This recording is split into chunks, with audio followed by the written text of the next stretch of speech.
Tapi ini sumpah enak banget kuahnya. Padahal belum dikasih apapun. Lembut banget, jadi gampang lepasnya tuh. Ini tangga sele gitu. Daging satenya ini manis.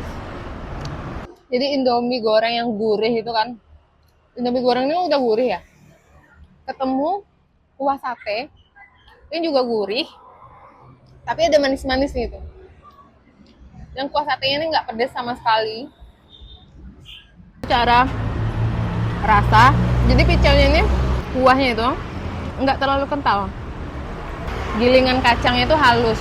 Di bawahnya itu ada lontong juga. Sama kayak picel sate tadi, kita akan dapat 4 tusuk daging sate. Ini kan, tadi kita udah cobain bakwannya.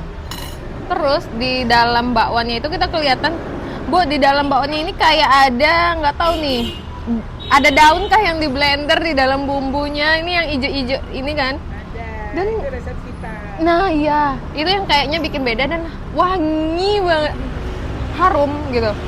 Pantesan rame ternyata. Ternyata seenak ini.